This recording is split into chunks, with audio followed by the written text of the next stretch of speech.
My name is Beth and I live in Salt Lake City. I'm a kind of a newcomer to Utah. I moved here a year and a half ago to live with my sister. And neither of us has children. I came to Utah to live with my sister who has a disability and needed some assistance, and to have that family connection in my life. When I was of childbearing age, I thought, well, maybe I would have children and maybe I wouldn't if I had a partner who wanted to be a father and would be a good father, and if things seemed right. I am truly grateful to my parents that they did not put pressure on me to have children.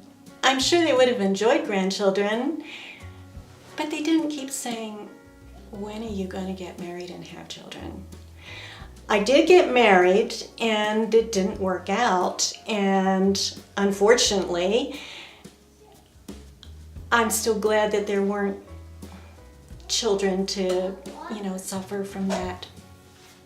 I know a lot of my friends say that they're under a lot of pressure from their parents to have children.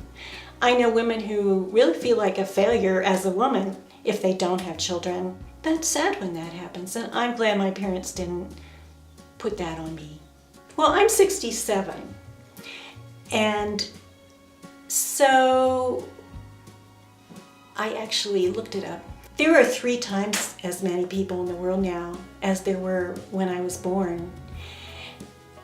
And I'm old enough to have seen what that really means in terms of changes. Here in Utah, I see new housing developments where there used to be farmland, or near the Great Salt Lake in places that the birds need when they come through. It's also a very arid state, and people have been fighting over water in this state for many years, and the more people there are here, the worse that's going to be too. So when I think about having a good world in the future, I think it'll be a lot easier if there aren't too many people struggling to get their share of what the world has to offer. I hope that tomorrow's children will be able to hear birds singing.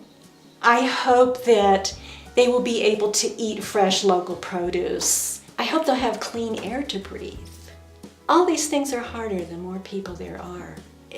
You really can't have it all. To me, it's pretty basic. I think people should have children if they love children. I think that is really the best and the only reason to have children, is because you love children and because you're prepared to make time for your children. If you're prepared to do that, if that's what you really want, then that's what you should do. That's what's right for you. Just remember that it's not a one-size-fits-all when it comes to families.